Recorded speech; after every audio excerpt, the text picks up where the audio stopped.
Olá, no ar pela sua TV Universitária, o programa Memória Viva, hoje numa edição especialíssima. Hoje a gente recebe um convidado que é natalense e tem 87 anos, é um jovem de 87 anos que é advogado. Ele foi procurador jurídico do Sindicato dos Bancários do Rio Grande do Norte, guarda fiscal do Estado, assessor jurídico da Segurança Pública, promotor de justiça adjunto da cidade de Monte Alegre, respondendo pelas comarcas de São José de Mipibu, Tangará, São Gonçalo do Amarante e Natal. Assumiu posteriormente o cargo de curador de menores, órfãos e interditos da comarca de Natal e atingiu a compulsória pelos serviços prestados ao Estado. Voltou depois a exercer a advocacia em todas as áreas do direito, sendo considerado um defensor dos direitos humanos por defender vítimas de prisões ilegais. Eu estou falando dessa figura especial de Juvenal Estevão Andrade, que se encontra no programa Memória Viva na companhia de dois queridos amigos que são Raimundo Nonato Rebouças, corretor de imóveis, e José Fernandes de Souza, que é advogado, que nos acompanharão também nessa nossa conversa. Juvenal, eu classifiquei você um jovem de 87 anos e certamente não exagerei, porque eu tenho conversado com você, tenho conversado com amigos seus e todos se surpreendem com sua vitalidade, com a sua vivacidade. Você é uma pessoa verdadeiramente especial, porque todos sabemos que você já, depois de ter advogado 59 anos, você continua na ativa e trabalhando. Exercício, né? Que é uma maravilha. Mas o menino já era um menino ativo desse jeito? Você foi um menino muito levado? Você nasceu onde? Como foi sua infância aqui em Natal? Muito bem. Vamos começar, né? Tá. Nasci no Alecrim, na Rua da Feira, em 26, lá. Eram 7 filhos, eu era o mais novo dos 7. Aí deixei, com uns 3 anos, eu adoeci, com problema de saúde. Somente com 10 anos que eu fiz o curso infantil, no Externato São Luís, na Ribeira. Concluído 5 anos, eu volto para Fontes Galvão, como uma espécie de preparatório para o ginásio, né? Uma escola particular, do professor Fontes Galvão. Muito bem, Fontes Galvão. Foi quando eu entrei no Ateneu Norte Rio Grandense. Esse Ateneu já foi criado, foi fundado em 1834. O Ateneu tem uma história muito grande. Grandes figuras passaram por lá, nacional. Pelos desembargadores, governadores, ministros, etc. Bom, fui para lá. Quando eu cheguei isso aqui eu fui depois resolvi, terminei o ginasial, fiz o curso clássico, concluindo o curso clássico, eu fui para Recife para servir como irmão marista. Pronto, essa etapa vamos dar uma paradinha aí, porque você escapuliu um pouco da nossa conversa, que eu quero saber de você na infância, o menino levado que você... O que é que você fazia? Você ia caçar passarinho nas dunas? Não. Era o seguinte, o que acontece é que na minha infância, quando eu comecei a estudar na infância, estudar no Ateneu, muito novo, era o seguinte, eu tinha aula pela manhã no Ateneu, aula pela manhã, e ficava lá, quando terminava meio-dia, eu ia para o mercado da Cidade Alta, comer pão doce com caldo de cana, e voltava para o Ateneu para estudar, ficar no Ateneu até 5 horas da tarde. Você fazia um lanche, você não tinha direito nem a almoçar? Não, ficava para lá, só ia para casa, pronto. Fiz esse era todinho. Juvenal, qual a atividade do teu pai? Qual a profissão dele? Meu pai era meu pai é o seguinte, ele chegou... Uma família grande de 7 filhos? 7 filhos, né? Ele era de Monte Alegre, a minha mãe, eles vieram para Natal. Um caso interessante, que ele chegou em Natal e não tinha onde se abrigar, procurou o cônego Estevão, o cônego Estevão, que ainda era parente dele, e pediu um abrigo ao cônego Estevão e passou mais ou menos uns 10 dias com o cônego Estevão. Então o meu pai teve a ideia viu o Alecrim, só tinha mato. Sei. Então ele conversou com o cônego Estevão com a possibilidade de fazer conseguir aquela área para ele mesmo desenvolver, desbravar. É mesmo? Foi. Então, o padre aconselhou que ele fosse o presidente da intendência, que era hoje prefeitura. Exatamente, um era cargo presidente da equivalente ao de intendência, prefeito. E fosse lá, então, para pedir um aforamento da toda aquela área compreender toda aquela área toda do Alecrim. Sei. Então, ele recebeu uma carta de aforamento. Daí, ele começou a desenvolver no comércio. Bom, no comércio fez uma mercearia numa esquina da rua, quando eu esteve, não tinha nome de rua ainda. Sei. Depois veio no 1, 2, 3. Uhum. Ali ele conseguiu, teve uma ideia de criar uma feira. Fez a feira. Então ele fez.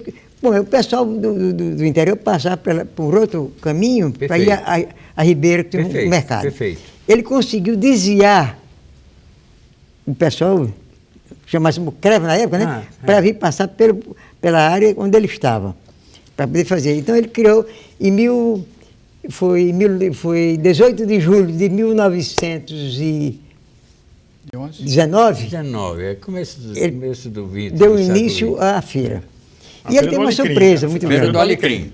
Ele teve uma surpresa muito grande. Me parece, doutor Juvenal, que ele fundou essa feira juntamente com mais 3 amigos. Foi. Com auxílio de mais dois amigos, que inicialmente foi no domingo, ela foi inaugurada no domingo, e posteriormente passou a ser aos sábados. Há muitos anos depois que passou a ser por causa da Igreja Católica. Impressionante essa história, né? Viu? Então, o que ele fez isso? Ele começou, aí ele teve uma surpresa. Quando eu estava naquele movimento ali, aí aparece o pai do Cama Cascudo, Coronel Cascudo. Aí chegou lá e disse, quem foi o autor desse movimento aqui? Aí ele disse, fui eu. Ele disse, olha, não pode ter feira aqui não, esse movimento aqui não. Mas eu vou consultar o Rio de Janeiro da possibilidade de permanência dessa feira aqui. Então ele fez isso, depois voltou, anos depois, meses depois, e disse que podia continuar com a feira. Muito bem. Daí surgiu a feira, desenvolveu a feira, a ponto que quando foi, anos depois, Cama Cascudo escreve um artigo no Diário Natal, ou na República. Na República. Acta de urna. Acta de urna, em 45. Já em 45 saía na tribuna, e ele disse, João Estevam de Andrade, desbravador do Bairro do Alecrim. Que maravilha! Isso consta na história de Natal. Inclusive tem um nome de rua em Natal, ali no Alecrim. Tem, exatamente. Que passa por trás dos eixos da TV Ponta Negra, que tem o nome de João Estevam de Andrade. Agora, me explica uma coisa que eu não consigo entender. Você é herdeiro desse aforamento lá? Você tornou-se um homem rico com o passar do tempo? O que é o seguinte, quando ele quando na feira, ele doou toda aquela área em benefício da coletividade. Que maravilha! Ele foi lá e assinou um documento dizendo que aquela área era da feira. É verdade que aquele terreno onde hoje se encontra a igreja de São Pedro foi doado também por ele? Bom, a igreja de São Pedro é um fato interessante. A igreja de São Pedro ali era um terreno dele e o padre, quando esteve, estava precisando de um terreno para fazer uma capela. Então o papai ofereceu, doou à diocese que fizesse a capela. Quando a denominação era a Capela São Geraldo. Posteriormente, que foi chamada Igreja de São Pedro. Pronto, aí começou. Perfeito. Isso aí. Perfeito. Bom, já vimos que o seu pai era um homem empreendedor, um visionário, um cara que chegou. Você, com um olhar de menino, você acompanhava essa história? Acompanhava toda a história. E de alguma maneira se espelhava no exemplo dele, embora não quisesse ser empresário, naturalmente. Exatamente. Inclusive, tem uma coisa muito interessante, que o papai e a mamãe, todos os filhos ali, e quando eu vi de Fontes Galvão, aquele que ensinava a mamãe, eu esboçava aos meus irmãos as aulas, a história do Brasil. Você repassava para todos eles, para incentivá-los. Que maravilha. Incentivá-los. Muito bem. Aí começou, aí vamos para... O Ateneu. Aí você chega no Ateneu e aí... No Ateneu, aí eu fiz o ginásio até 4 anos, depois passei para o segundo clássico, concluí o curso, aí fui para Pipucos, em Recife. O que você foi fazer em Recife? Ser irmão marista. Olha que coisa impressionante. Ser irmão marista. Quem foi que botou na sua cabeça, homem de Deus, que você tinha vocação para ser irmão Maria? Aí que está. Muito bem, porque eu admirava, que eu nunca estudei no colégio marista. O que é que eu fazia?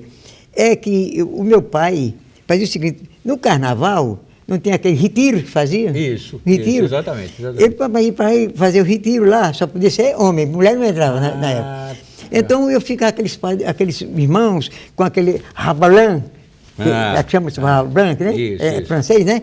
Viu? Com aquelas vestes de irmão. De homens cultos, alguns estrangeiros. E foi criado por Marcelo, né? Marcelinho foi criado pelo um padre um padre francês, exatamente. Muito bem, Champagnat. Mas de Champagnat. Conclusão, aí ele foi, eu simpatizei, estavam recrutando aquela jovem, eu pedi ao papai para ir. Ah, tá aí certo. Papai, interessante, papai não queria que eu fosse, mas mamãe era religiosa, aí eu considerei que eu fui. Me lembro que tinha uma sobrinha dela que tinha recém-casado, na época tinha um carro, um Buick. O Buick tinha um carro antigo, né? Bom, e me levou para... Quando eu deparei, já tinha uns 2 colegas daqui do Rio Grande do Norte, né? Viu? Isso em Apipucos. Em Apipucos. Muito bem. Ali nas proximidades de Gilberto Freire. Muito bem. E quando eu chego lá em Apipucos, os novatos, né? Os novatos tinham a obrigação de diariamente ir apanhar lá no final lá é íngreme, né? Isso, subindo aquela ladeira, né? Disse para apanhar o Diário de Pernambuco, embaixo. Quando cheguei lá, minha missão foi lá. Foi incumbido de pegar o jornal. Pegar o jornal. Mas incumbido o jornal, eu vou ler o jornal. Então, tinha a serviçal de Gilberto Freire, que era eu passava na porta dele. Aí eu falei com a moça, olha, dá um pouquinho aqui, dá uma letra nesse jornal aqui. Ela disse, eu vou falar com a esposa de Gilberto Freire. Que ela aconteceu, eu fiquei ali, todo dia chegava lá e ficava lendo o jornal. Gilberto Freire desce uma vez, tinha um verdade de tablado, né? Isso. Ele desce, mas eu já sabia que a moça podia disse. Aí ele disse, jovem, você é noviço, né? E do Colégio Marista, sou professor, é Gilberto Freire. Ele disse, mas pode estar à vontade. Então, todo dia eu chegava lá, lia o jornal e levava. Eu chegava um pouco tarde por conta disso. E ocorreu que o nosso diretor, que era irmão mestre, que era francês, sabe, se encontrou-se com Gilberto Freire. A Gilberto disse, me diga uma coisa, tem um irmão aqui, noviço, que sempre vinha aqui, lia o jornal e não veio mais. Pronto, aí eu deixei de ler o jornal por conta disso. Aí veio o outro, porque eu não podia fazer isso sem o consentimento. Ou seja, Gilberto Freire deve ter ficado fascinado com aquela sua curiosidade intelectual, né? De você parar ali para ler o jornal. Bem.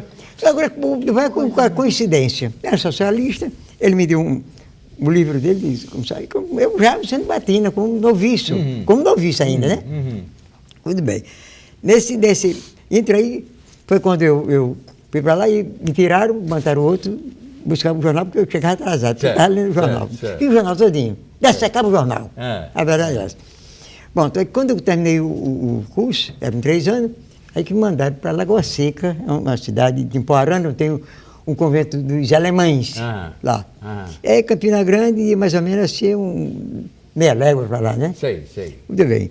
Lá no colégio, e para lá eu fui e ensinei, assim, mais ou menos uns 8 meses, depois me tiraram para Maceió.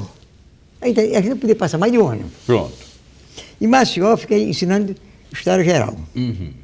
Achei muita graça e depois, aí eu estava lá nesse momento, tinha uma moça lá, e disse, professor, irmão, por que o senhor não faz a faculdade de psicologia? Aqui o senhor tem muita tendência, aí ele faz aquelas perguntas, etc. Disse, vou pensar no assunto. Mas eu tenho que primeiro consultar o superior, né? Sim, claro. Consultar o superior, eles podiam fazer, eu fiz vestibular. Quando eu fiz vestibular, que ia assumir que a primeira aula seria numa sexta-feira, eu recebi um comunicado da ordem, da congregação, para me transferir para Missão Velha. Nossa Senhora, Fortaleza. Ceará, no Ceará. Ceará, Missão Velha. Aí fui ensinar História do Brasil. E ficou adiado o negócio da psicologia. Ficou lá. Não, eu disse que eu era mandado, né? Sim, claro, eu não podia dizer que ficava, né? Porque claro. eu era subordinado à congregação, Perfeito, né? perfeito. Muito bem. Aí fui para lá. Um caso muito interessante, e quando cheguei lá, fiquei dando aula lá de História do Brasil, e eu perguntei a um rapaz, assim, um garoto, pronto, vamos começar o seguinte, você vai me dizer quem foi o primeiro governador-geral do Brasil. Não saiu nada. Digo, não, ninguém. Aí eu logo assim, foi Tomé de Souza. Aí comecei, bom, aí entrou o processo, a continuação do ensinamento, aí voltei, passei 8 meses lá, aí voltei para Recife novamente. Quando eu volto para Recife, eu disse, agora eu vou deixar. Ah, você já vinha decidido. O que acontecia, professor, é que na congregação marista, todo mundo sabe disso aí, é que a gente, enquanto a gente estivesse no colégio, não pagava nada. Gratuito, nada. Agora, quando a gente se formava, no curso, e começava a ensinar, e quando a gente pedisse para sair, a gente recebia uma bonificação qualquer, uma indenização pequena. Eu recebi, pronto, eu digo, agora eu vou fazer direito. Ah, bom. Mas deixa eu perguntar. Então, você em Missão Velha, já chocado com um certo alheamento dos estudantes que não sabiam sequer que Tomé de Souza